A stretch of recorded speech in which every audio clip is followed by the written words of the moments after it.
Perjanjian persefahaman antara Pakatan Harapan dengan gabungan parti yang menyokong pembentukan kerajaan perpaduan disifatkan langkah jauh lebih demokratik berbanding ketika kerajaan di bawah pentadbiran Tan Sri Muhyiddin Yassin. Timbalan Presiden PKR Rafizi Ramli berkata, ia juga termasuk dengan keputusan mengadakan usul undi percaya terhadap Perdana Menteri pada sidang Dewan Rakyat minggu depan.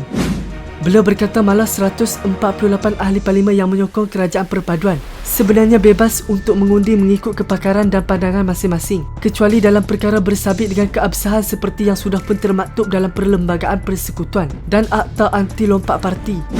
Selalunya ada dua bentuk undi di parlimen yang bersabit keabsahan kerajaan. Pertama, jika ada usul undi tidak percaya kepada Perdana Menteri. Keduanya, undian kepada bajet tahunan dibuat. Selain daripada dua undi ini, sebenarnya ahli parlimen bebas untuk mengundi mengikut pandangan masing-masing dan itu tidak tertakluk kepada fasal 4 dalam perjanjian ini.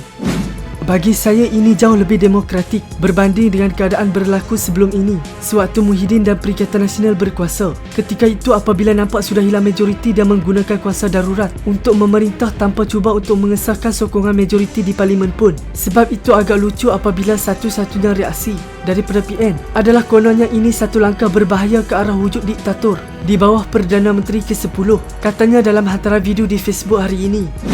Sebelum ini, Ahli Parlimen Masjid Tanah, Datuk Mas Ermiyati Samsudin mendakwa MOU yang memaksa Ahli Parlimen undi usul percaya untuk Perdana Menteri atau Kerajaan PH Barisan Nasional dianggap tidak berperlembagaan dan akan membawa kepada pemerintahan diktator. Mas Ermiyati berkata, perjanjian ditandatangani dan dimeterai parti politik bagi membentuk Kerajaan PHBN juga haram, berbahaya dan tidak boleh dikuatkuasakan.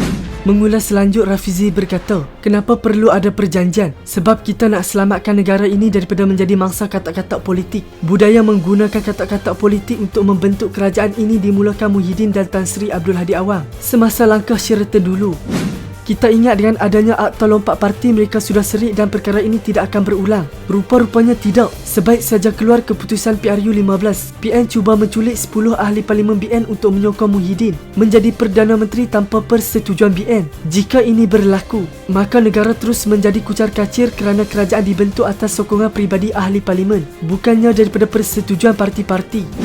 Ini memberi nilai kepada ahli parlimen perseorangan dan akan terus berlaku tawar-menawar dan saling jatuh-menjatuhkan untuk mendapatkan jawatan. Kita pun tidak tahu apa yang ditawar dan dijanjikan Muhyiddin kepada 10 orang ahli parlimen BN, katanya. Kerana itu PH mengambil pendirian untuk memastikan kestabilan politik dan membaiki keadaan ekonomi negara.